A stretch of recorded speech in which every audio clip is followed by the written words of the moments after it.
You're just funny. It's funny, the way you tell the story and everything. Funny how? Come here, though. Yeah, he's crazy, see? Who are you? We interrupt this program to bring you a special report. Are you ready?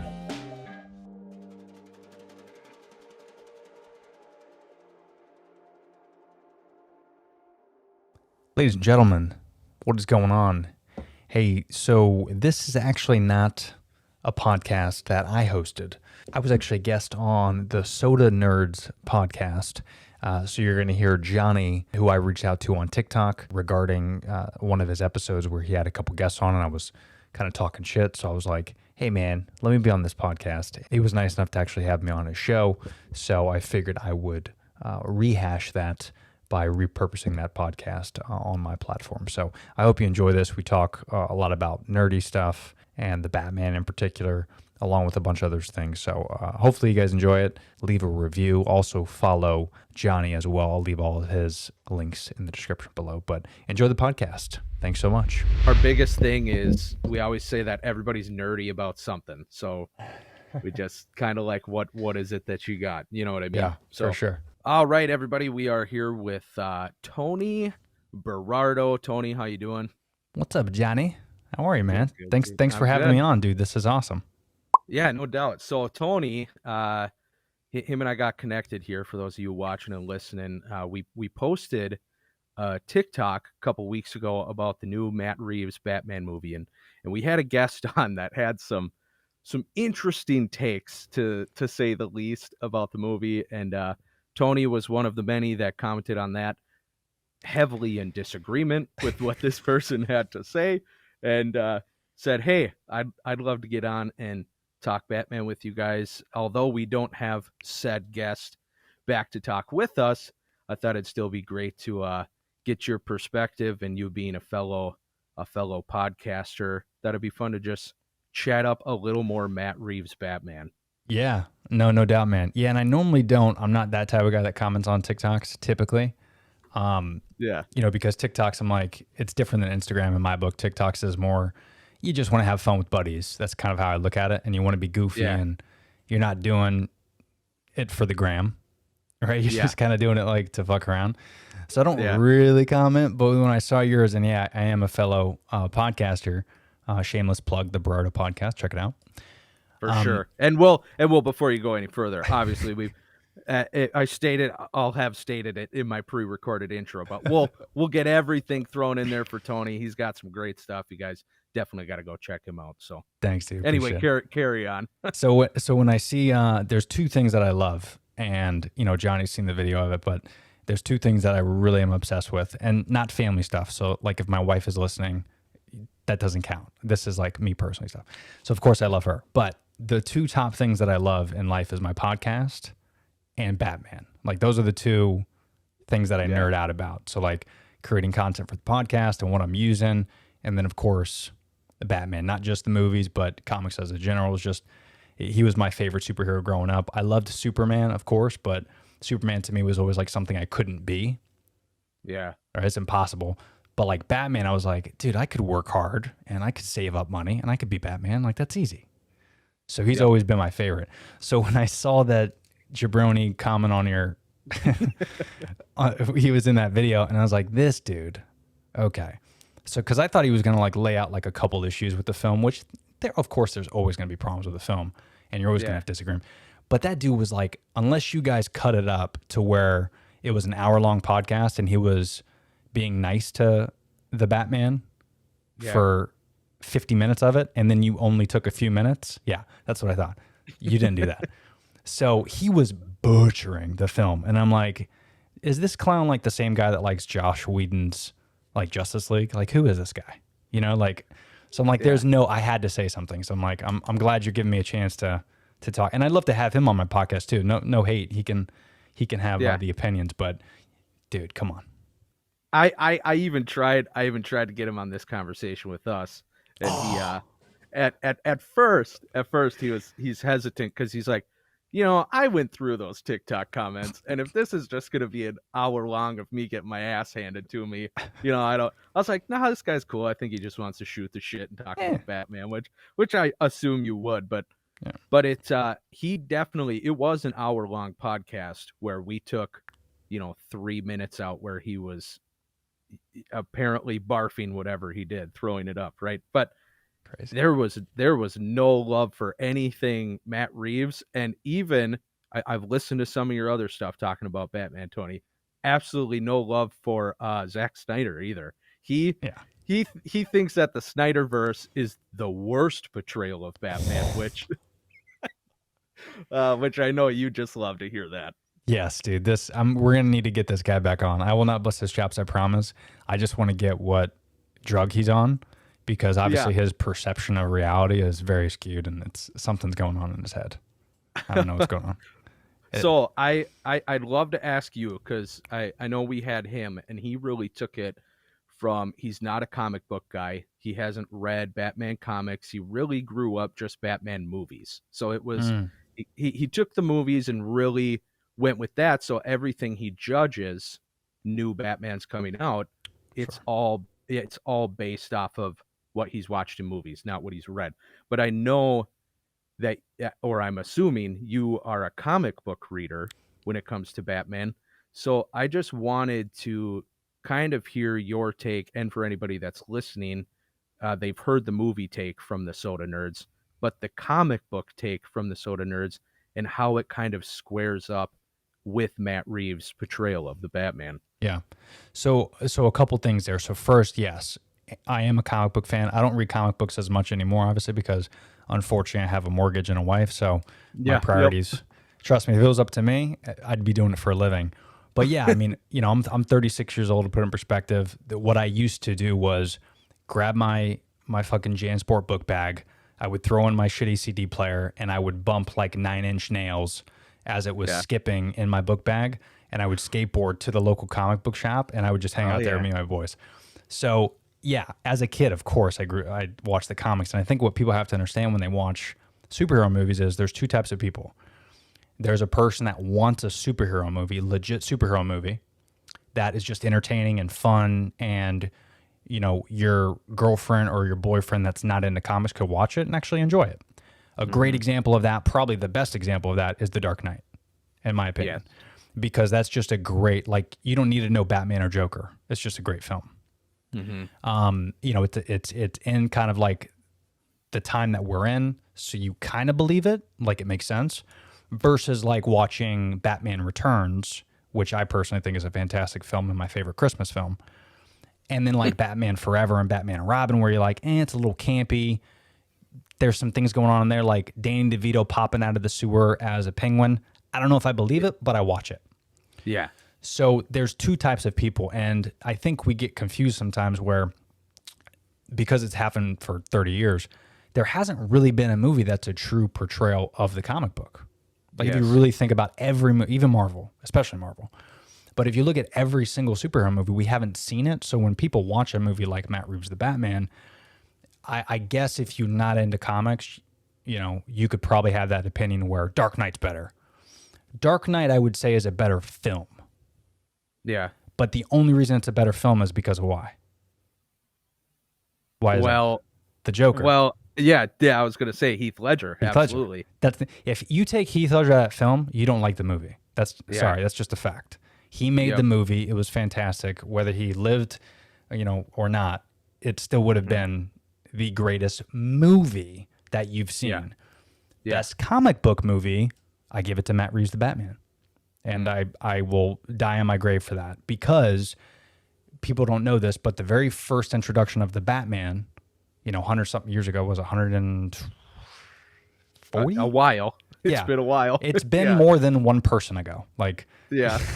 Your grandmother was born, and then so was the Batman. That's how old the Batman is. Yeah. The very first portrayal of him was in Detective Comics. Mm-hmm. So before it was DC, it was Detective Comics, and they used Batman as the flagship to start the franchise of these comic books. And they didn't know what he was going to be, but the very first edition, he was just a detective. He wasn't this dude that was rolling around, doing backflips with Robin off of, tops and fighting, the Joker and Two-Face. Like, this wasn't a thing. He would go in and he would solve crimes. Yep. And that you see in the Batman. And when you understand that he's not jumping off buildings for 3 hours, that he is in that bat suit for fucking 2 hours and 54 minutes. Yeah. There's 6 minutes where he's Bruce Wayne. And by the way, crushed it. Because what I appreciate the most about this film, probably more than the fact that he's in the bat suit the entire time, which has never been done before, and I thought it was so ballsy, was because Bruce Wayne, like comic book Bruce Wayne and Batman is him. Bruce Wayne is the mask. He's not really Bruce Wayne. He's really the Batman. And when he walks around as the playboy, philanthropist, and all that, he's actually having a mask on. And that's been portrayed in other films like Christopher Nolan's Take, where ironically enough, with Anne Hathaway, they're dancing around, they're at that fundraiser, and Bruce Wayne's the only one not wearing a mask.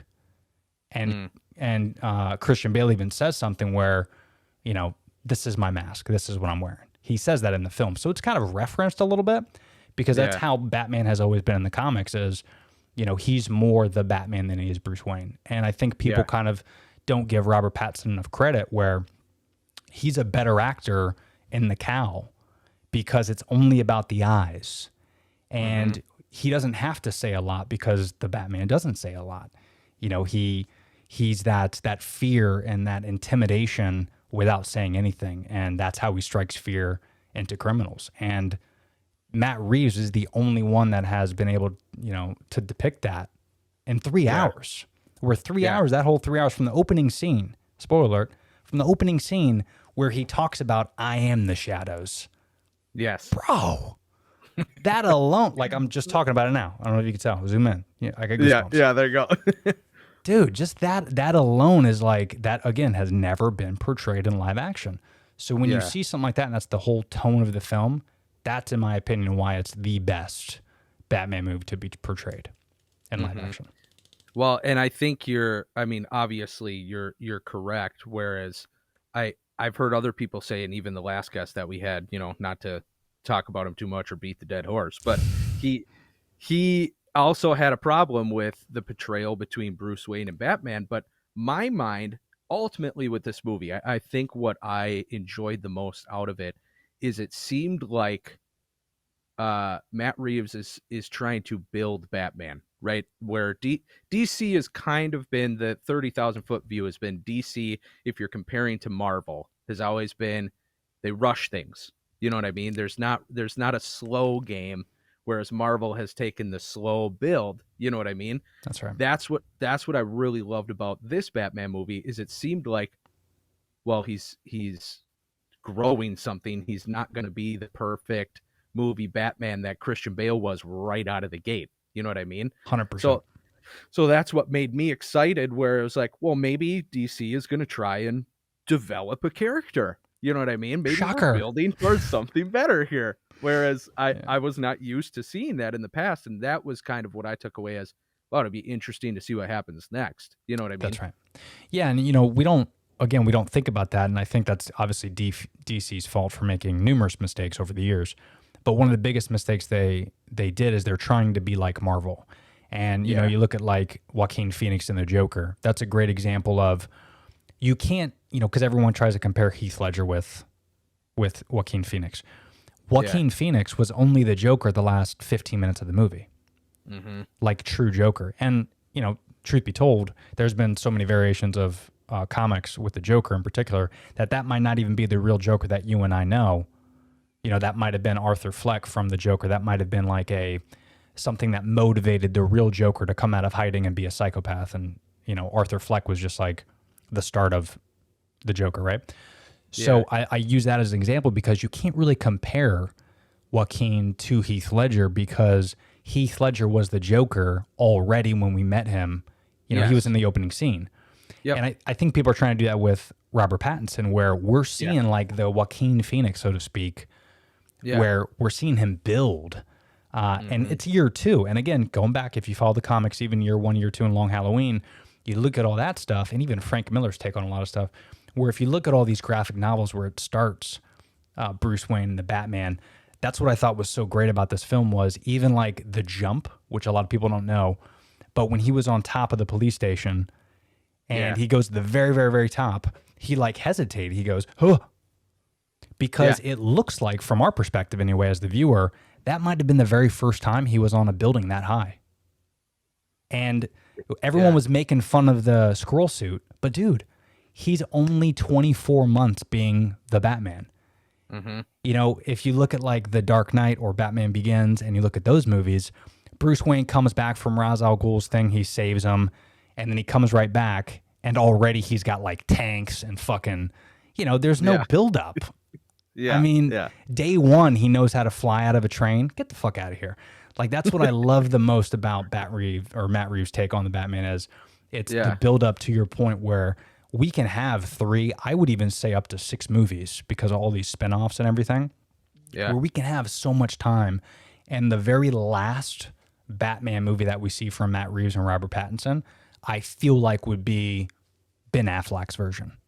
He's 20 years in, you know, and again, a lot of people do that as well with Batfleck is comparing him to Robert Pattinson. Dude, that guy was the Batman for 20 years. Of course he's more badass. Of course the warehouse scene is the greatest scene on the history of the planet. We get it. But this is year 2 Batman. You know, it's just, there's so much room to grow and, it's fucking awesome. So as a big, so you're a big DC guy, fair to say? Oh yeah. Bigger than Marvel for sure. Yeah. Okay. So we talk a lot of Marvel. Some might say we're just Marvel fanboys, which they may not be wrong. You know what I mean? We ultimately love comics, we love collectibles, but Marvel seems to take the cake as far as topics we talk about. Yeah. But I'm curious, from a heavier DC fan, do you think DC with Matt Reeves and Robert Pattinson, the Batman, do you think they're in a position where they could start to do this with more characters, or have they just tried so much and fallen short, you know what I mean, with trying to develop, whereas it's just it's too late? Or do you think it's like we could actually see a DC universe kind of build up, not exactly like Marvel, I hate to compare, you know what I mean, but kind of along those lines? No, good question. Well, first let me say, you know, I've always been a comic book fan. I mean, I have a stack of, you remember, how old are you, Johnny? I am 30. 30, so yeah, 30. So you remember Wizard magazine, the subscription service? Way back in the day? So I used to have that, and I used to subscribe all the time to different, you know, comics, and I used to get that shit all the time. A lot of Marvel. Yeah. And I think what's cool about the Marvel franchise as a whole is it's become more mainstream to be a geek, a nerd. Yeah. So I actually appreciate Marvel and what they've done, because I don't think DC or any company is ever going to compare to it. So it's not that I like DC more. It's just I'm grown from DC, and that's kind of what's in my blood, you know. But a lot of people probably listening are like, yeah, but I dressed as Spider-Man as Halloween as a kid. Me, it was always Batman, Joker, like Superman, right? So I'm just kind of grown for it. But to that point, I think DC's in an interesting position where you look at like Marvel, what they've done with series, and they've crossed series into live action movies, right? You know, like Falcon and the Winter Soldier, you know, Agent Carter, like all that stuff. It's all the same timeline, which is super interesting. But DC, I think what they need to do, if I'm the executive at DC and Warner Brothers, I would say to do multiple timelines, infinity timelines. There's no amount that's too much. Because look at like Titans, which is a great series. That's never going to tie into the DCEU. Just like the Joker with Joaquin Phoenix, most likely, I hope they don't tie that into the DCEU. It's its own thing, you know. And I don't think we need that. Like, I don't need it to tie into one time frame, because again, if you're a comic book lover, this is where people get it twisted. If you're a comic book lover, Batman and Superman and Robin and Joker, they've died multiple times over. Yeah, there has been reboots after reboots and multiple timelines, but the comic books don't call it timelines. They just write a new edition. Yeah, exactly. So Marvel, is even smart enough to not do that. But it's kind of interesting if I'm DC, because I'm like, Marvel doesn't do it. Why don't we make that? Why don't we make Robert Pattinson one timeline and have a new Superman, not Henry Cavill? Let's restore the Snyderverse, which I want to get into with you. We'll restore the Snyderverse, and let's have that with Wonder Woman and everything we know and love. But then in 10 years, I want to see Robert Pattinson team up with a different Wonder Woman. Right? And a new Justice League. I don't need, that's what they're trying to do, is they're trying to push everyone's attention to like one timeline with like one Black Adam, like one Shazam. Like, no, bro, like it took Marvel 10 years to get the Avengers. Yes. They need to take their time. DC, just take your time. But imagine if you could have, like, what if there was 5 Iron Man movies, like 5 different Iron Man movies? You wouldn't watch that? Of course you would watch that. Yep. Robert Downey Jr. is the best, no question. Yeah. But like, I kind of want to see Tom Cruise as Iron Man too. You know, like there's rumors of that. Like, I'm hip to it. Yeah. I'm not hating on it. Like, the more comic book shit that's out there and the more timelines, I'm totally game, because it doesn't need to be together on one timeline. So that's what I would do if I'm DC, is have multiple timelines and have multiple ways of getting people's attention to it. You know, because I think every director could make a super interesting Justice League. You know, like, I'd love to see Matt Reeves go all the way 10 years from now and make a Justice League. And I'd love to see, you know, maybe another director, not Zack Snyder, but maybe another director. So maybe we have 3 timelines that eventually lead to it. So that way my kids and my kids' kids are still talking about fucking Batman movies and Superman movies and Spider-Man movies.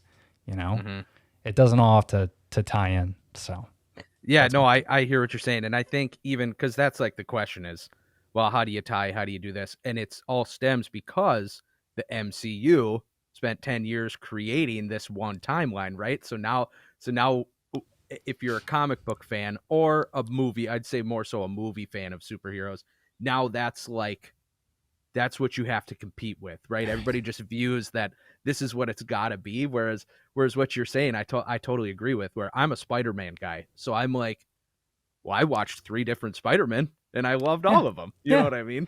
And by the way, not to interrupt you, Johnny, and by the way, when you watched Spider-Man Into the Spider-Verse, you still like that as much as you liked Andrew Garfield or Toby or Tom. It's a different take. They're not going to tie in fucking cartoon Miles Morales with Tobey Maguire. They're never going to do that. But to have that separate timeline, dude, that's what it's about, man. You know? Yeah. And I think it's less confusing for people too if you do it that way. If you have multiple timelines and, you know, everyone's like bitching about the Ben Affleck not coming back as bad. I mean, listen, at the end of the day, if they're not going to do the Snyderverse again, no problems. But what if we had 5 more Batmans? There might be other people out there that are better suited for the role than where we're at now. You know, everyone didn't think Jack Nicholson could ever be topped as the Joker. Heath Ledger comes. You know, everyone said Tobey Maguire is the best Spider-Man. And then Andrew Garfield came and you're like, he's pretty good. Yeah, it's pretty cool. And then no one's going to be better. How did they cancel that? Oh my God, Sony, you piece of shit. And then Tom Holland came and you're like, whoa. We waited 10 years for it and it's worth it. Yeah. And that's worth it. Yeah, no, I totally hear you. And I even said, I had this conversation the other day with one of the other guys. I said, you could make 17 different Spider-Man movies with 17 different Spider-Men. And I'm going to go watch every single one of them. You know what I mean?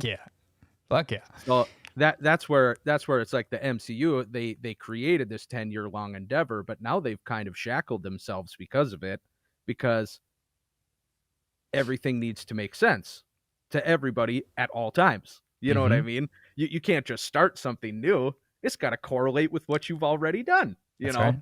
That's right. And that's where I tell the guys, I'm like, well, that's why we're now getting the multiverse in the MCU, because they need an excuse to just start doing random shit. And it's good, and it's going to be the multiverse. Yeah.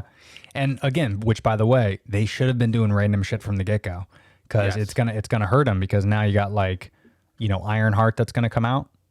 And I heard Robert Downey Jr. might voice Iron Man in it. But you know, when that comes out, don't expect it to be the multi-billion-dollar movie franchise that Iron Man created. Like no one's going to watch it. But maybe if you if you had Ironheart come in a little bit earlier when Robert Downey was still in the movies, you could have had room to build. But now you're going to start creating new things without character building. And I think that's what DC's been doing is they just start creating shit without character building. And it's hurt them. So that's why I say I don't need shit connected. Just give me a bunch of different shit and I'll go watch it. As long as it's good content. And I think the Batman was a great example of what can be done from the start.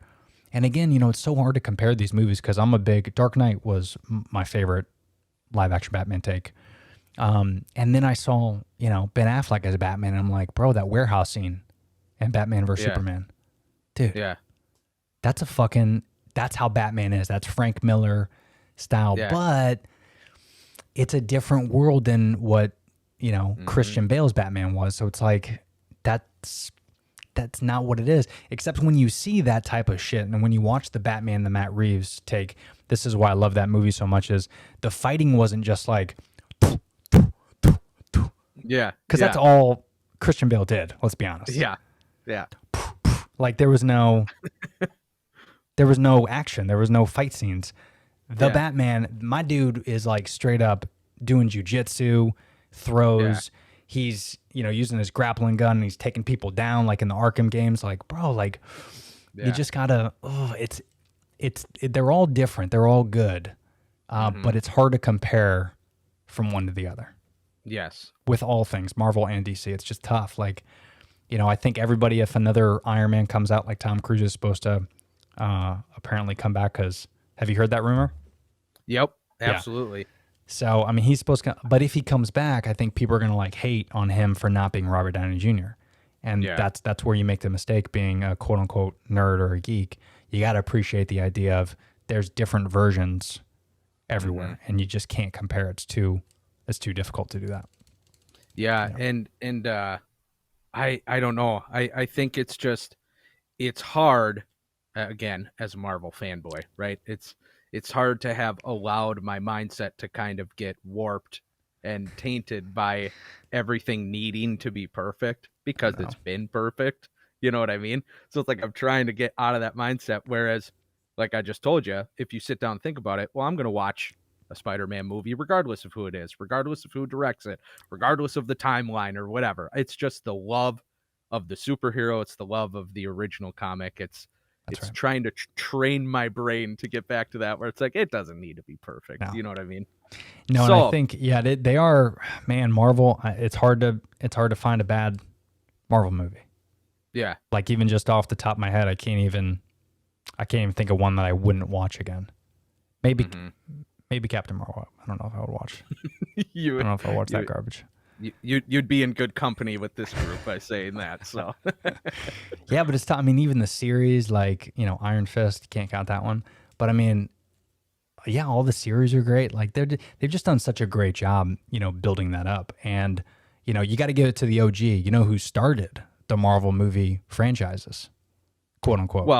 Well, technically, it's Tobey Maguire. Technically, but before that, who got Marvel out of bankruptcy?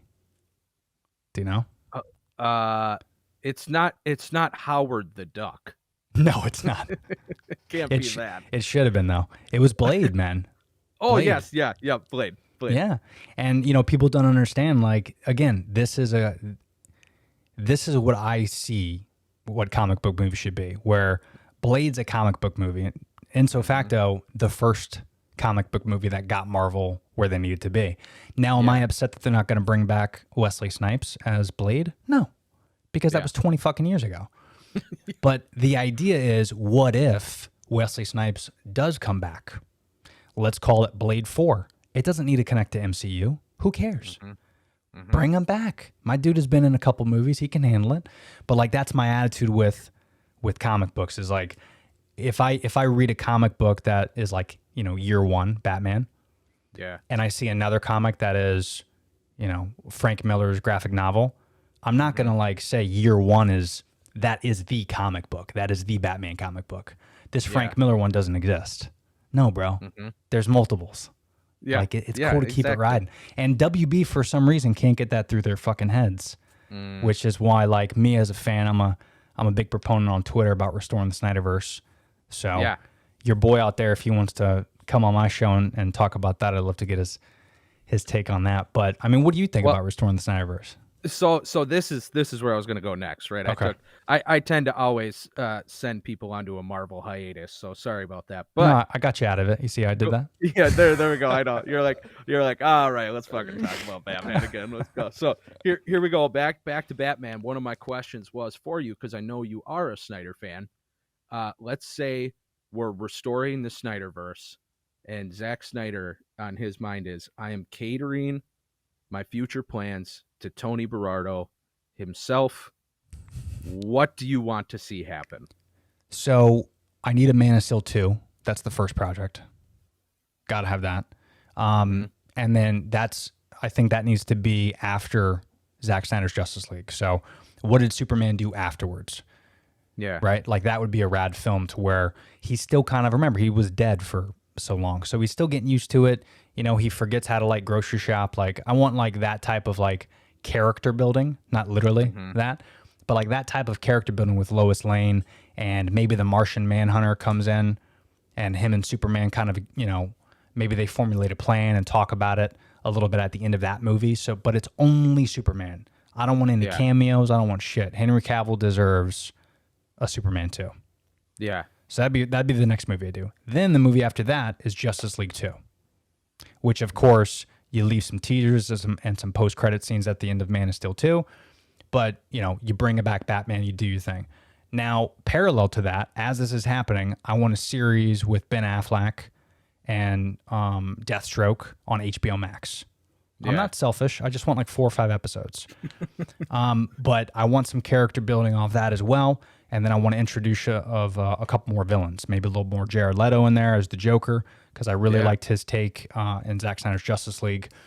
So that would be my thing for those characters. I want to stop with the Wonder Woman movies. I think we're good. Thank you. I'm done with that. I can't wait to see the other Aquaman movie, and then, you know, Flash, which I call Flashpoint. Hopefully it's like Flashpoint. I think that'll be super interesting where, you know, you can make that kind of the jump start of all this stuff. Yeah. And, you know, so in order, I would say the new Flash movie, and then you do Man of Steel 2, and then you do that, you know, Ben Affleck Batman series, then Justice League 2. And then I think at that point, you just kind of see where the characters go. But unfortunately, you know, now we're probably 5 years later at this point. So these cats are old. Ben Affleck is probably going to be done. So what I'm saying sounds good, but it's not going to happen just because they're taking too long. But you know, DC, that's what I would have done the second you saw Josh Whedon's Justice League. You'd have been like, "Fuck, Zack Snyder, what do we do?" And it's kind of upsetting because you see the success of Zack Snyder. Even just, you know, he just won an Oscar for the most cheered moment, that Flash scene, which was a great scene. Again, going back to the comic book mindset, that's the scene you want to see. Mm-hmm. That's the Flash, bro, right there. And I geeked out hard on that. I was like, ooh. And a lot of people, like my wife, has no idea what's going on. And she's like, well, that scene was too long. Why is he going so slow? And I'm like, do you not understand what's happening? I'm like, how am I married to you, woman? He's literally resetting time. He's going back in time. He's spinning the earth so quickly and so fast that's reversing time. And he's going back to save everybody. And I even slowed it down because, you know, at the end of that scene, when Cyborg comes together, you could see his face merge back together. And I'm like, he got blown up. The whole earth ended. Like Darkseid won. And Flash just reversed it all. And that's dope. So Tony's sitting on the couch with his wife. You got the whiteboard and you're slowing it down. Like, okay, here you go. Right here. This is why this is happening. That's why this is happening. Oh, dude, I had to teach her some. Yeah. And regretfully, I had to pause it multiple times to explain, you know, because it's 6 parts, right? You know, 4 hours long. So I had to pause it, and she's like, wait a minute. So is this different than the other one we saw? And I'm like, just forget about that one. I'm going to walk you through this. So every part. And then when Martian Manhunter showed up, like at part 4 or something, I think, you know, it's 2 hours in the movie. It's halfway done. And I freaked out, you know, because I didn't see it before. And she's like, who's that? And I was like, oh, I wish someone else was here right now because I can't understand. But, you know, again, you look at that movie, bro. Yeah. That to me is like the epitome of a comic book movie because it's some great character building, but it's not too much. But you kind of see how like Wonder Woman and Flash, you kind of see them build to the characters they are in that short amount of time frame, to where you have feeling and you have caring for them, but you don't need a lot more. I don't need like a 2-hour origin story of the Flash, But you watch Zack Snyder's Justice League, it was just enough. He had his powers, but he didn't really know. But like that type of stuff, I feel like we don't need to do anymore with Zack Snyder. We have a really good foundation, and we could really build off that. And it's so disappointing that they're not going through with that. I heard rumors. Of course, we always hear rumors, but that's how I would do it. I don't want to get selfish and go deeper into the rabbit hole that I want, but those movies that I mentioned with Man of Steel 2 and the Batflat series, I think that would be a good start. For sure. Well, there you go, DC, because you're definitely listening to this podcast. That's what Tony wants. Hopefully, Tony can get what he wants. There you go. That'd be great. No, I totally hear you as far as you're talking about that being just a good comic book movie. That's really the feel that I had with Matt Reeves. You know what I mean? Mm-hmm. Whereas maybe not comic book to a T, but to those that are in love with Batman film, Batman movies, this was definitely a cooler spin, just in the sense that I felt like this was a better portrayal of just what Gotham City is. You know what I mean? Just dark and full of crime, and really it had an older feel to it if you're comparing it to The Dark Knight, whereas Dark Knight was very modern technology, and this was just kind of run down, dark, wet, dreary crime mobsters. You know what I mean? Yeah. It just had that full Batman feel to it. For sure. And I think what Matt Reeves did a great job of is, amongst many things, but the big thing I appreciated from the start of the film, that opening scene, like we've talked about before, is he gave Gotham City like its own character. Yeah. Like Gotham City was like a character in the movie. Like in a post-credit scene world, it would say Gotham City, like that. Yep. It really did, because from the get-go, you understand that from that, like, upshot bird's eye view of what Times Square is, and you see how crazy it is on Halloween, which, by the way, I want to mention, the narration of Robert Pattinson was one of my favorite things on earth. So agreed. Good. So good. But when you got a bird's eye view of that city, when he's narrating, you really get a feel for like, whoa, this place is fucked up. Mm-hmm. Like, I feel for the good citizens of Gotham, that Gotham is being destroyed. Who will save the day? Like, that's who I felt as a viewer.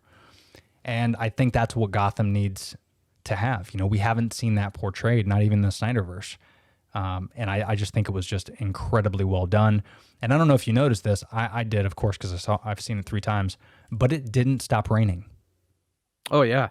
And that's how it is in the comics most of the time, is it's always dark and it's always raining, because rain creates gloominess and depression. Mm-hmm. And again, that's the character of Gotham City. And again, you got to appreciate that. You got to see those little nuances where not a lot of people would pick up on that. And Matt Reeves took it and he ran with it. The only thing, and I think I said this in your TikTok, but the only thing I don't say I didn't like, because I wouldn't change the film, but it was intentional. But the slow zoom ins, there was a lot of those. Yeah. And I appreciate it because I love good filmmaking. And I think he turned off a lot of people because of that. And if you take that out, it doesn't give a chance for the score and the music to kind of build up. So if you're not a filmmaker, you don't appreciate that type of stuff. But I think a lot of people, we have an attention span of 10 seconds. Yeah. So it probably turned people off. I enjoyed it personally, but I could see how critics might say it's too long and I got bored. Mm-hmm. I get it. And that's, I think, what I said to your boy, because I think he mentioned something like that. And I'm like, I kind of understand that. I personally didn't see it that way, but I could be objective and appreciate that. You know? Yeah. No, I'm totally with you 100%. This was very much so. And I think I even said in our original conversation was it wasn't, this was not a superhero movie. That's right. To me, at least. Right. This was very much like, take it out of the category of anything other superhero that you've seen.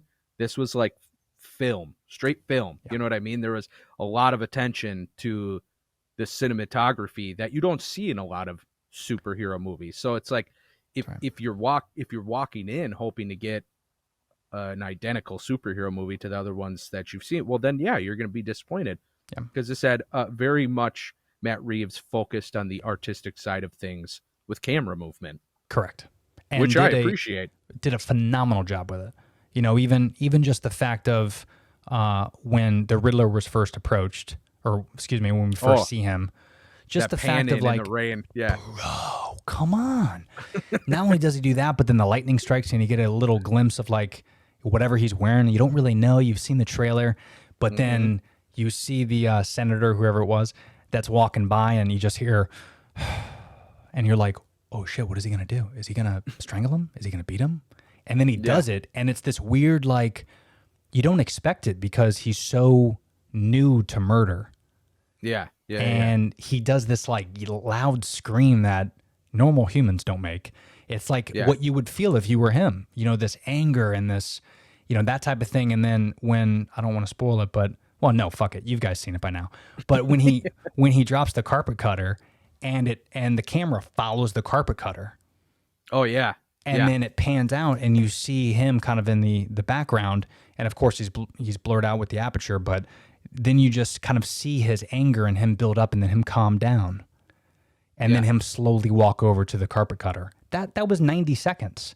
So a lot of filmmakers would cut that out, but just little things like that was throughout the entire film where you look at an object, you appreciate it, you see what's happening, and then in the foreground or in the background, you see something come out of focus into focus, and it's this very sexy, unique, artistic style of filmmaking that, you're right, we don't see in comic book movies, but name the last movie that was that gorgeous. Yeah. No, I totally hear what you're saying. It's almost like, I mean, it's true, right? You say we have an attention span of 10 seconds, maybe even less, but it's... Wait, what'd you say? I wasn't paying attention. Yeah, okay. Well, here's the whiteboard over here, all right? Okay. No, this was, it almost like, even though they were drawn out and longer, it kept your attention just because it was different. Like, because in the back of your mind, you're like, well, I'm at a Batman movie, but now I'm sucked in because this is different than any Batman movie I've ever seen. You know what I mean? Exactly. Off of that alone. Yeah, and you don't know what's coming of it. You know, that's what I loved about the apertures that he was doing, the the focus and the unfocus, because he never spent too much time, like you never saw him pan out and focus on one specific object unless it was landscape. It was always just incredible apertures when it comes to like being in focus and out, because it kept your attention on literally what filmmaking does is the character or the subject, but then in the background it kind of kept you a little bit curious, like you were engaged. What's going on there? Like, is that a character behind him that's a little bit fuzzy? Like, is he relevant to the scene? Like, so it's keeping you engaged versus you're seeing everything and there's no focus to one specific subject, so you don't really relate or get a good feeling for that character. And they just did a great job with it. And I think we just got to forget about comic book movies for a second and superhero movies and just say it was a beautifully shot film. And the story I thought was very unique. A lot of people hated on it for being too dark. But again, I go back to, if you're a comic book fan, this is how Batman is depicted. It's dark. Yeah. Like go read. You could watch the cartoon because it's really good. It's on HBO Max. But The Killing Joke. It's The Killing Joke is obviously with the Joker, and it is gruesome. There's like, incest and rape and like crazy shit. And that is DC, bro. Like, there's no Marvel movie that is going to do something like that. But that is an animated movie that I could see DC doing in live action. The only reason they wouldn't is because they would get blowback on Twitter. Like, but DC was built on dark, disgusting, dirty stuff, and that's what's great about it. Incest and rape doesn't leave Marvel a lot of room for comic relief, so it probably never happened. Yeah, that's right. But hey, but Marvel, something to think about. Yeah, there you go. Gosh, there you go.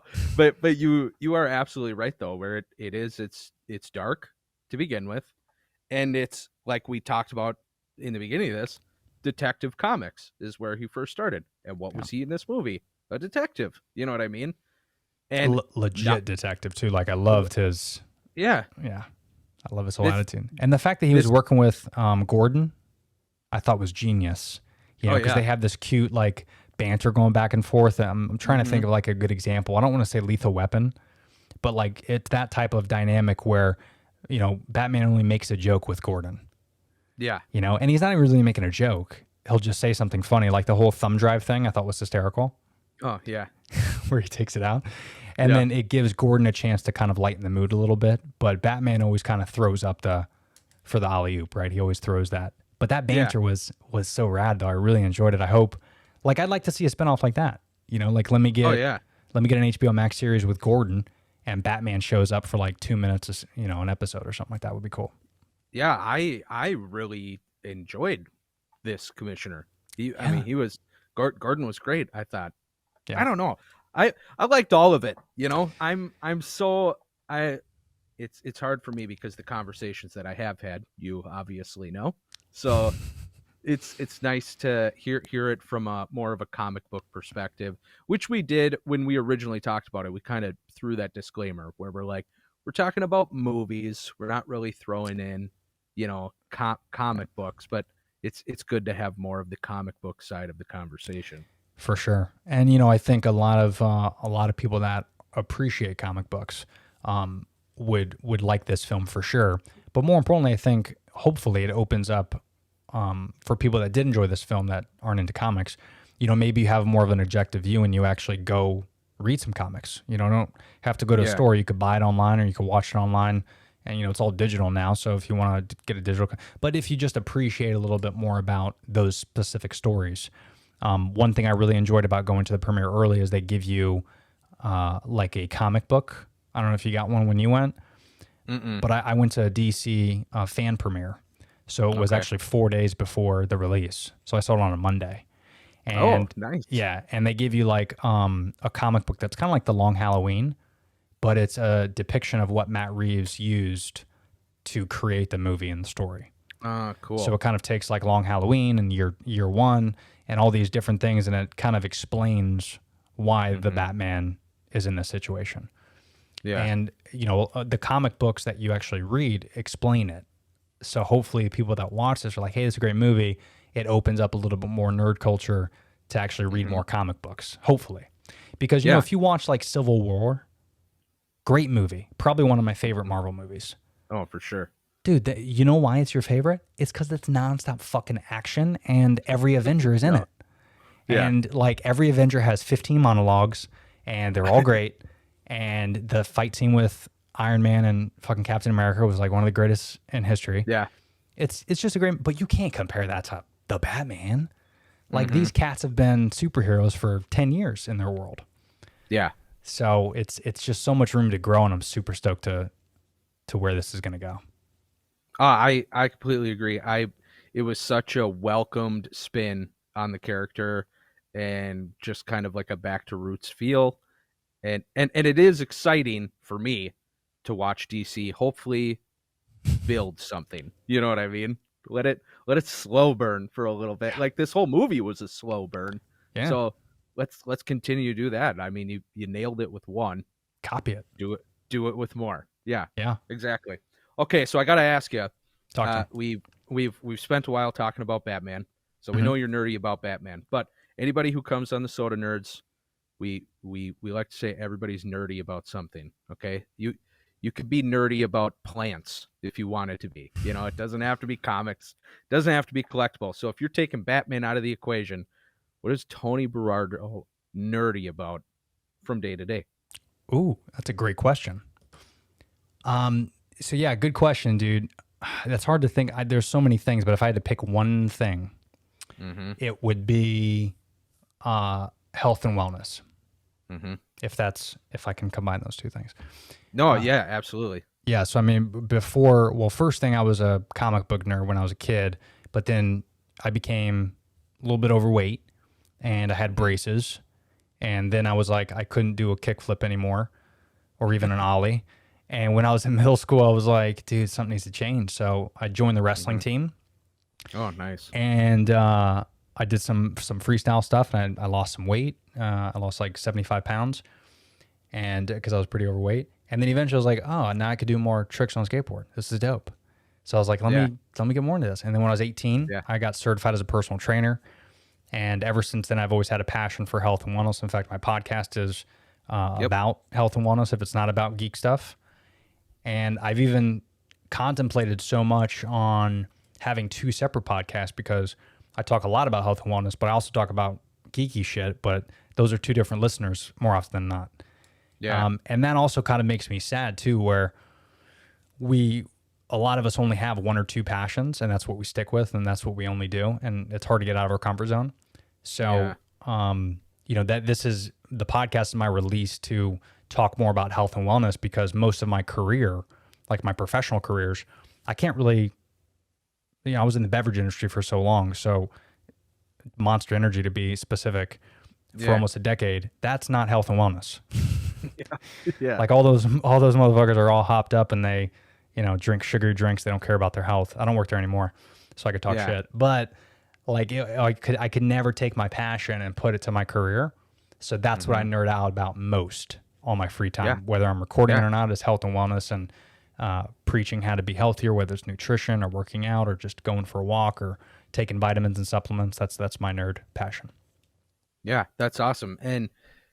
And he stated it for everybody listening, but if you listen to Tony's podcast, that's what you're going to get is a lot of that health and wellness. If that's something you're looking to be better at in your life, that's a good place to go for it. I've listened to a few, and you have quite a few people on that like to come and talk about health and wellness there with you, but some great information. And I will say, I know this doesn't have to do with Batman. This doesn't have to do with this, whatever. But I was listening to one of your podcasts, and you mentioned that you are a vegan, correct?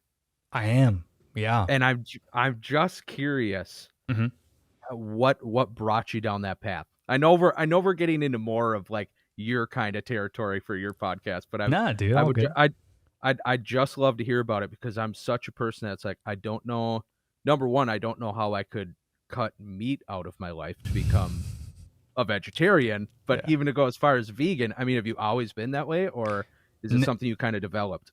Yeah, no. So, I mean, originally it started, to kind of give the short version.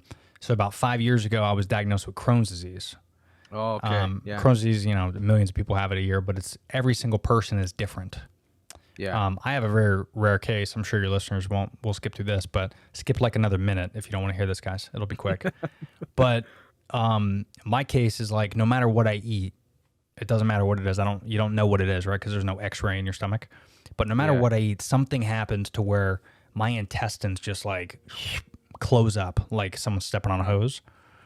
And obviously nothing can go out, right? TMI. Yeah. So what happens is I end up getting extremely bloated and I have to go to the hospital and they have to pump me out.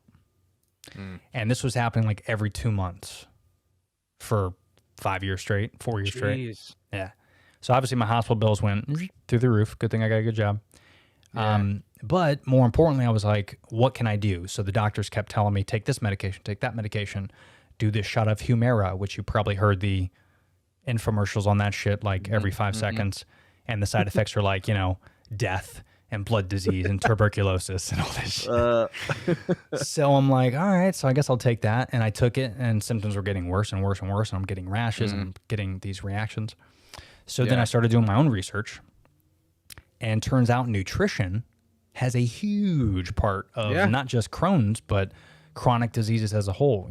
Things like cancer, heart disease, heart attacks, high blood pressure, like all types of stuff. It all comes down to nutrition. It's not even working out that's important. It's what you eat that is extremely important. And we're seeing this massive case of chronic illness in America in particular go up, but nowhere else in the country.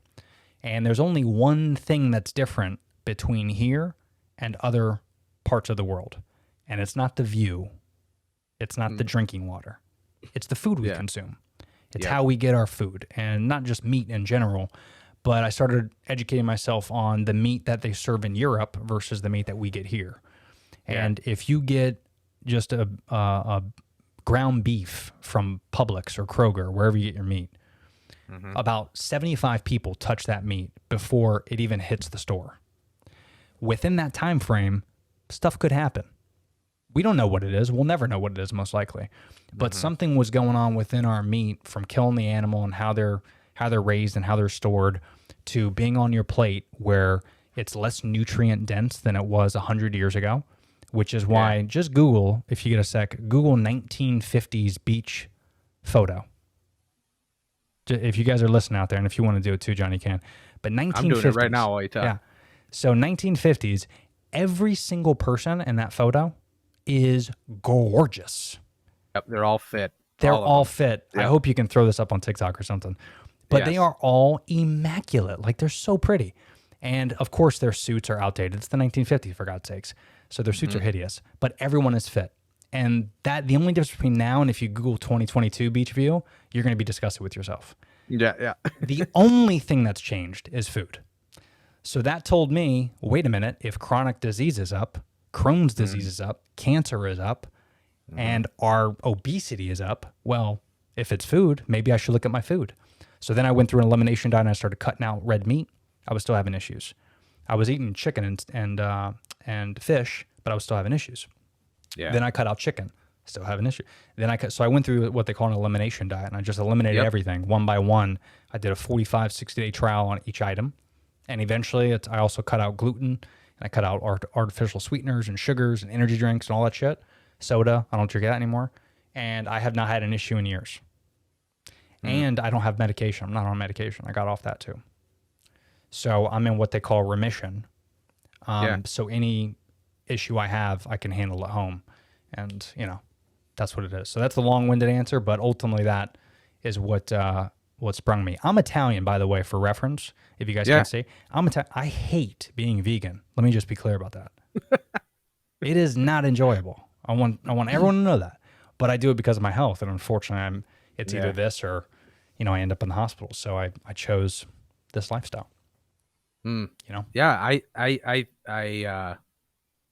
I applaud you for it, because it's kind of, you had to choose what worked for you, right? I mean, that's kind of what we all have to do, is find what works for you and go with it, but pick something healthy. You know what I mean? That's right. For sure. And I know that's kind of a rabbit trail compared to a Batman conversation. However, the only reason I go there is because we really do. Everybody's nerdy about something, right? So yours is health and fitness. I just wanted people to be able to hear just a little bit of a backstory behind that. So thanks for sharing, for sure. But if we wanted to circle back, I mean, I know we've been talking for a while here. Let's do it, dude. It's all good. If your listeners are still with us, I'm sure they are. If you guys are still here, I hate to play the comparison game, but I'm going to. Oh, I love it. I'm going to play the comparison game. We don't necessarily have to go with Batman himself as across the board of actors, but I'd love to hear kind of just like Batman gadgets, Batmobile. Who do you think has the best? What has been your personal favorite out of, now you've had a few Batman to choose from? That's a good question. What do you like? See, I think this is the same thing as like the LeBron James and Michael Jordan convo, because I'm 36. Yeah. So LeBron might be the better player, but I'd never admit it. Like, it's always going to be Jordan for me. Yeah, it's Michael for sure. Yeah. And it's hard for me not to love every Batmobile, but I'm just like, dude, I'm a Tim Burton. There she is. I'm even showing it if you guys are listening. Like, I have tons of collectors, and that to me, for two reasons. Number one, it's what I was growing up like watching, and I loved. Yeah. But I love I loved what it did, and it was, to me, true to like the animated series, the Batman. Yeah. Because it was more a vessel to take him places versus destruction. And it was more intimidation versus killing people with 2x4s and cement trucks, and like what the Snyderverse did, like a tank, where he's like, he'll take a fish line and throw it to like a Ford 150 and then sling that and like kill 5 people. It's like, it was entertaining. But I mean, yeah. So I say the closest thing to that is probably Matt Reeves' take, only because it to me is more similar than any Yeah. version, right?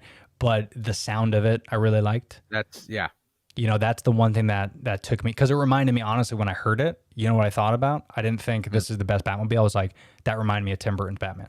Yeah.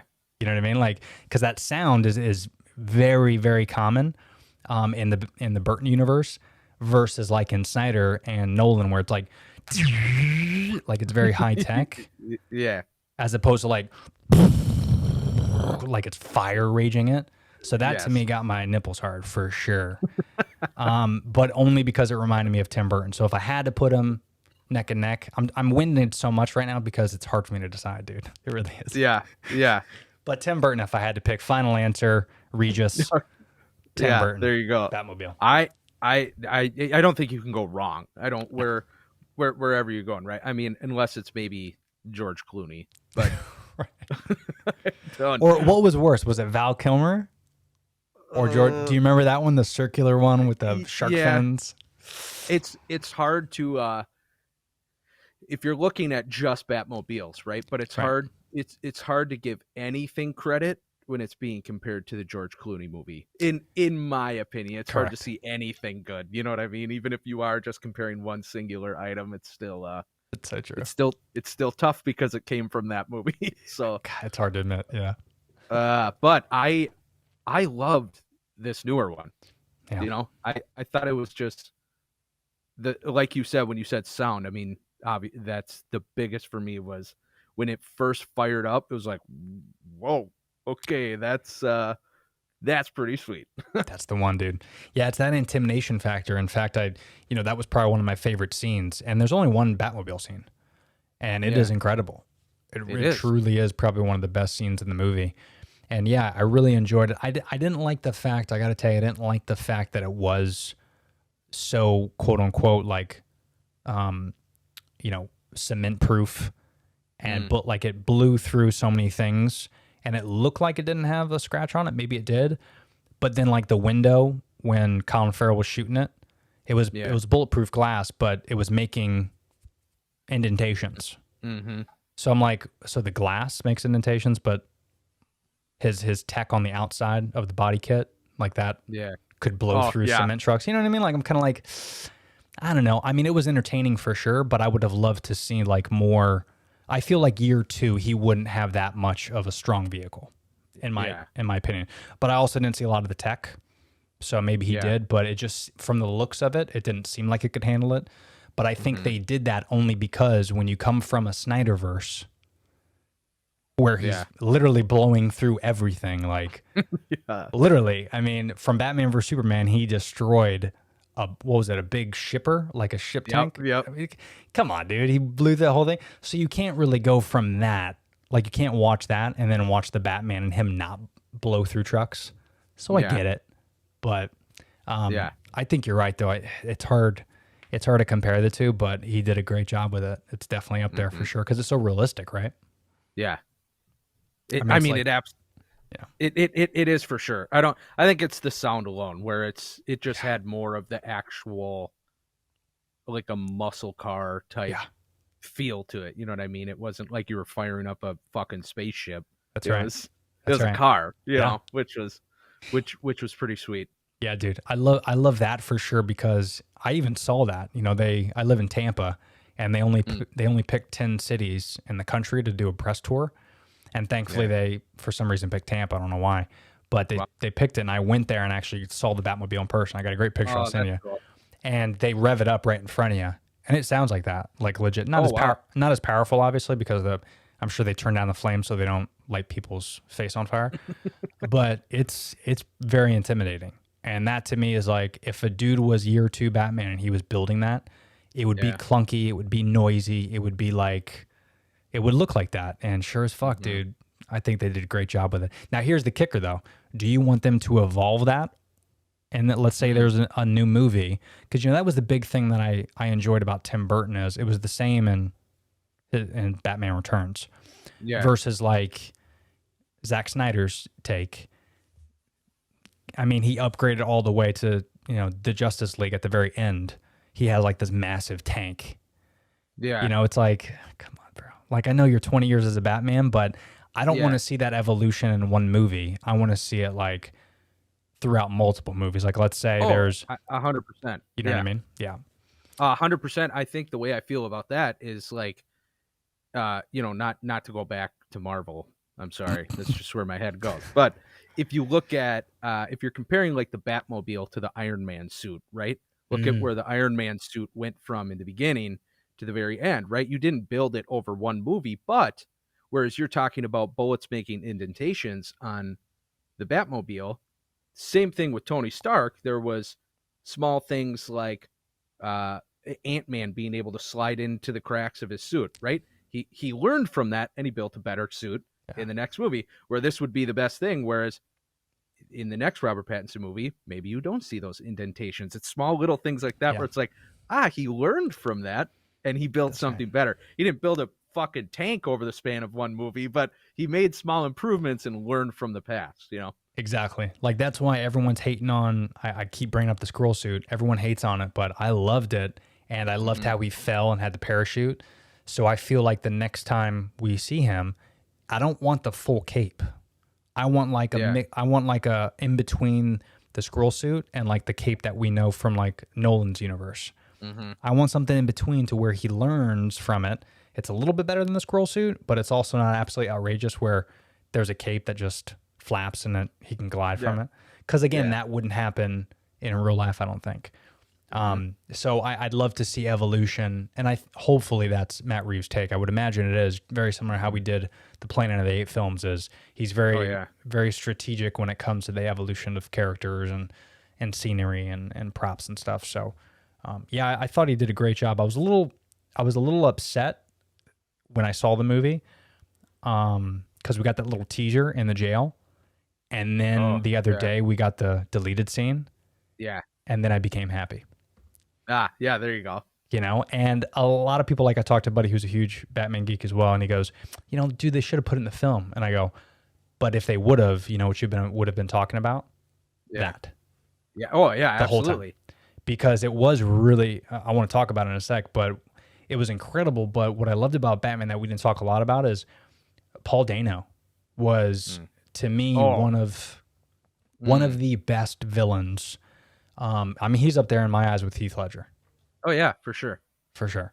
Just even in that, just like the realism, fucking psychopath, like not Zodiac.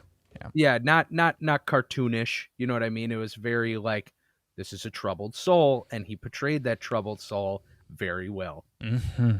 And again, I go back to, let's look at the comics. Year one of the Riddler, he wasn't Jim Carrey's Riddler. Okay. Yeah. But what would be interesting if I'm Matt Reeves is he's a Zodiac. He's in the jail. Batman fucked up his plan. He thought Batman was with him, but now there's some psychological warfare. The Joker, and maybe there's other villains in there that are getting inside of Riddler's head. Maybe he gets a little cuckoo. Maybe he has a nervous breakdown. And maybe he becomes the Riddler that we think he should be. Maybe he's like a goofy, campier character, but he turns more like a psycho Goofy and not funny Goofy. But maybe he evolves as well. Maybe instead of the mask, maybe he shows proudly the question marks and the puzzles that he loves so much. Maybe he evolves to that version as well. So I think that's what you got to look at with that character is he's never been a serial killer before. Like, this was his first time committing crimes. And what I loved about it is he won. Oh yeah. Like, the villain won in that movie. Yeah. Fucking awesome. When's the last time that happened in a superhero movie? It needs to happen more, because that's what happens in real life. The villain wins. The villain always wins. Yes. Like, life is not easy. Life is very difficult and challenging, and it's not always like sunshine and rainbows, which is a great example of, that whole where Batman worked his ass off to solve these things, and he fucked up, and the whole city got flooded. And I love that scene when they were at Arkham with Joker, and then you get to see the deleted scene, and I just thought, I cannot wait to see his version of the Joker. Barry, how do you pronounce his last name? I'm not sure. Eternals. Oh boy. Oh yeah. Okay. Who's playing the Joker? Barry. He's like an Irish dude. There you go. Sorry guys, Barry from the Eternals. We'll just put it that way. We'll call him that way. But I loved how how he was. You watched that deleted scene, obviously, I'm sure. Oh, that dude looks fucking gnarly. Like, Sick, just dude. it's they're sticking with the dark feel. That's for sure. That is the Yeah. dark feel. And again, there's a lot of comic books that depict Joker like that, where he has kind of like a Texas Chainsaw Massacre type Yeah. face.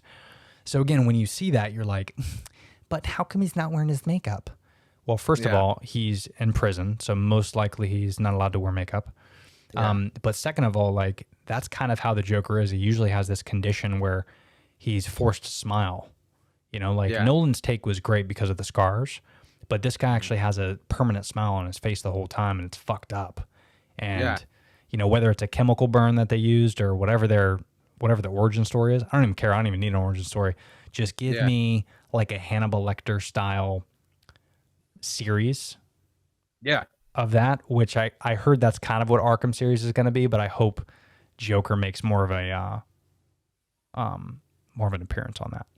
Oh, absolutely. And I think it's it is cool too, like you say, that there are some Jokers in the comics that look like that, because it's unfortunate that people will still be like, oh, well, Heath did it better, or Heath did this just because it was Heath's Joker. You know what I mean? Right. Whereas to those people, it's hard to not say, like, well, do you want every single Joker from now until the end of fucking time that is portrayed to be exactly like Heath Ledger? Yeah. Fuck no. Because I don't understand that. Like, why would you not want a different portrayal? And I would even If it challenge acted well. Right, exactly. And I would even challenge to say it tarnishes Heath Ledger's name if you try to make it more like him. Yeah. Because it was so fantastic and, so prominent, and it was so strange how it happened where he dies and then he wins an Oscar. Deservingly so. But let it end there. Like, don't even come close to do it. Even if you find an actor that can, there should be different versions of it, just so we can, keep that legacy of his alive, because it was so fantastic. But yeah, I thought he did a great job, that guy Barry, and I'm looking forward to, because that 5 minutes was probably one of the best scenes, and I hope it's in like the streaming movie, because I think it comes out on HBO Max, the Batman, at the end of this month, right? So I hope they toss it in like the director wanted to, right? Because I think that would be interesting. And then you heard about the Arkham series, yeah? No, I haven't. Do we have time to talk about that for a second? Go for it. Yep. So the Arkham series apparently is already in the works, already filming.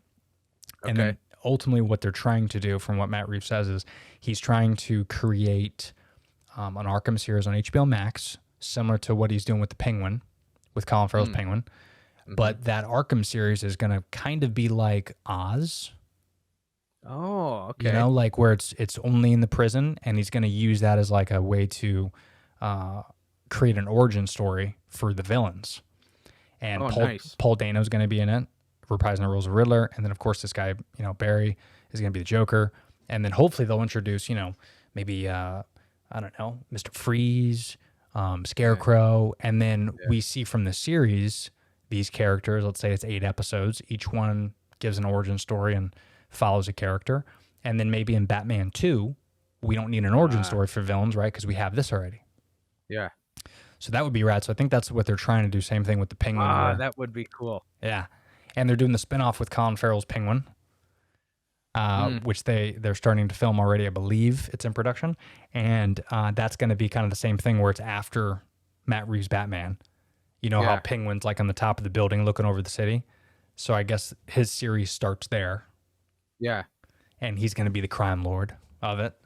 So who is directing these, and are they in conversation with Matt Reeves? Because you want them to have, again, right? We talked about everything doesn't need to be the same, but for this, I think it has to. It'd be nice if these kind of matched up and had that same feel, like you're onto something here. Yeah. You know what I mean? Yeah. From what I heard, Matt Reeves is definitely producing. I don't know if he's directing all of them, because I don't know if he can, but I heard he is writing all of them though. Okay. I heard he's writing all of them, which will be huge, because he wrote this one with I forget the other guy's name, but yeah, they wrote the Batman with on their own. So I would only want the script to be from Matt Reeves for sure, because it has to be that same universe. It's again, a great example is Josh Whedon and Zack Snyder. Yeah, like when you see that script and when you see the film, and Zack Snyder has one vision. You take some guy that has no fucking idea what he's doing in the DC universe. He knows very much to do in the Marvel universe. But then you bring him over to finish this, and you're like, this is stupid. This is not your universe. So I hope they don't do that with Matt Reeves, because I love his take, and I want to keep that going. And, hold on. Yeah. By the way, sorry, I brought up Whedon again.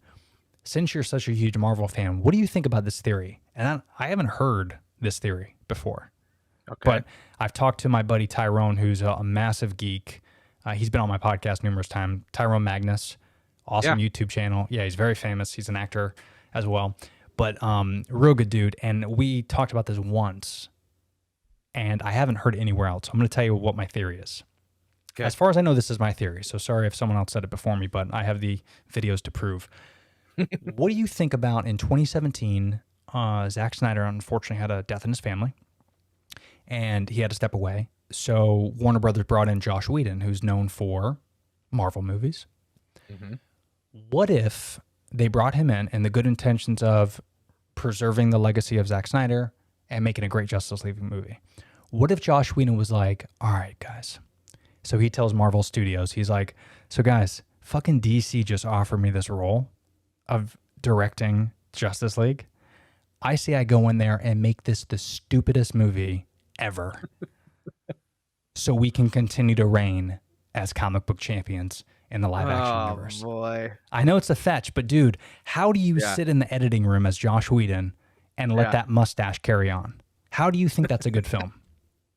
That's an interesting theory, and here we go. Like, we're divided on the screen right here. It's the war between DC and Marvel. Like, you guys, DC on the block just can't handle that Marvel's rising above, and they got to come up with. No, I'm just kidding. I'm just telling you, it's a little funky. It smells a little funky. It smells a little interesting. Yeah, that's why wouldn't you? Why wouldn't you? I mean, the Super Bowl's coming up. The Super Bowl is January 1st, and I'm a Dolphins fan, so I'm gonna lie here and say that 2022 the Dolphins are on the Super Bowl.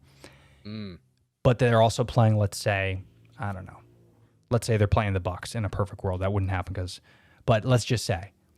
So the Bucs and the Dolphins. Now the Dolphins head coach steps out. But your best bet is to bring in the Bucs defensive coordinator to be the head coach of the Dolphins. What do you think they're going to do? Yeah. Yeah. I don't know, bro. I mean, when you put it that way. Yeah, when you put it that way. Looks like Tom Brady's getting another ring, if you put it that way. He better. Oh, gosh. Yeah, dude. That's a whole different world. Football. Yeah. I mean, I honestly stopped watching. I had to make a sacrifice. I was like, do I continue to watch movies and geek out and spend my days doing that? Or do I spend it on fantasy football? And I stopped watching football aggressively. I can't. I got to do it all. Football will always, I just have to. Yeah? Who's your team? I'm one of those guys that I say Red Zone? I just watch everything. No. I'm one of those guys that says I'm an owner because I own a piece of the only NFL franchise that's owned by the fans. The wonderful Green Bay Packers. The Packers. Yep. Yeah, and you have the same reaction that everybody else that's not a Packer fan has. They're like, "Oh, you're an owner. Yeah, go fuck yourself." Yeah, like, that's it. Yeah, there it is. But bro, and they got the biggest fan base. They sell out the most tickets. I mean, what you gotta have it in your bloodline, right, to even go to a fucking game. Yeah. Yeah. So they're doing something right. You know? For sure. Yeah, you can't hate on him. Yeah. I got a buddy who's from up there, and he's a Pacs fan. He'll try to go to every single game. He lives in Florida, but when the season comes, his dad lives up there, and he's not missing a game for sure. Yeah, crazy. Yeah, it's wild. I mean, when you're into it for sure. But that is that is an interesting theory that Marvel is bleeding their way into DC and trying to sabotage it from the inside. I'm sure you're not the only DC fan that feels that way. Probably not. Yeah, we're very stubborn, and we have a bad taste in our mouths for a lot of stuff. But again, I am a huge Marvel fan. I love everything that they're doing, and I don't think there's a wrong thing that they've done. Yeah. But I just hope they continue on this path.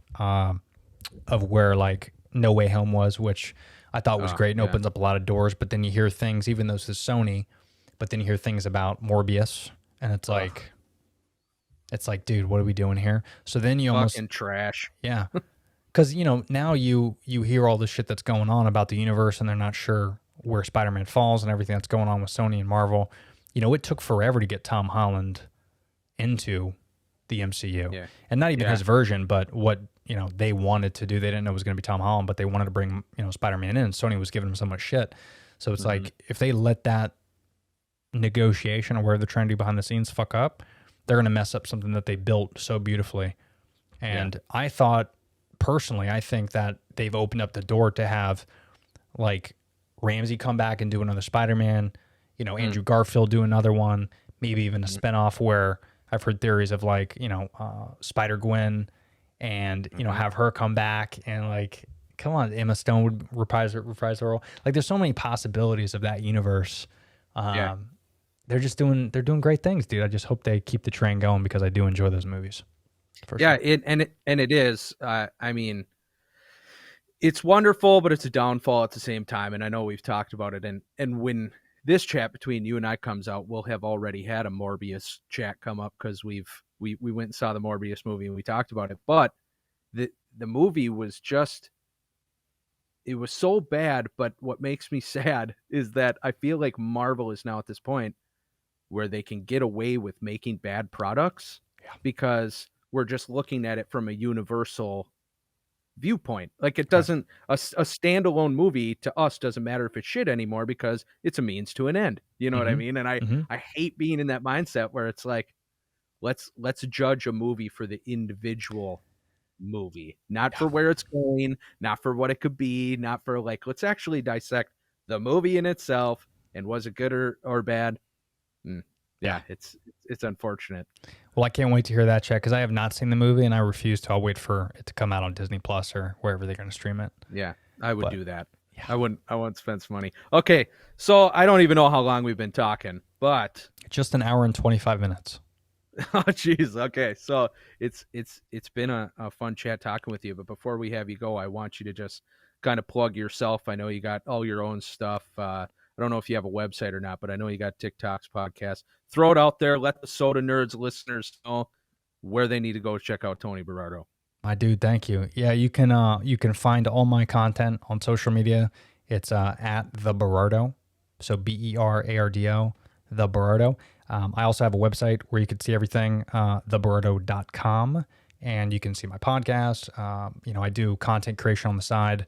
And again, a lot of my stuff is health and wellness, but I have a YouTube channel where occasionally we'll nerd out and I'll talk about different things. But yeah, dude, that's my stuff. Check it out and give me a like. Give me a review as well if you listen to the podcast. I'm always learning to get better. I'm only at like 147 episodes or something like that. So we're getting there. It's a passion project of mine. So yeah, any support you can lend, appreciate you. Good deal. And we'll toss all of that stuff in the description here, whether you're listening on podcast or watching on YouTube. But yeah, Tony, thanks for coming on. It was a fun chat, man. Yeah, dude. Indeed. We could probably talk for like 4 hours, but maybe we'll do this more often. No, well, what we got to do is we got to get the other guy back on. We got to hear a battle between the two perspectives. That would be fantastic. And the title of that will be Restore the Snyderverse. That would be the name of it. Restore the Snyderverse from Tony Berardo. Please, right. DC. please do it. Hey, Johnny, can you send this podcast to Warner Brothers for me? Yeah, no doubt. We'll get right on that. Thanks, dude. No promises. I don't know that we're at the top of their list for requests, but yeah, there you go, everybody that's watching or listening. Thanks for being here. We enjoy having you here. If you are on podcast, just leave a quick review. Anything we can get, we love. And if you're on YouTube, make sure to leave a comment specifically with topics that you'd like to hear us talk about. We always love to cater conversations specifically to what you want to hear. But with that, Tony, we like to say that it's fun to be a kid, even if you aren't one. And thanks for joining. Thanks for listening, everybody. We will see you on the next episode. Deuces. Peace.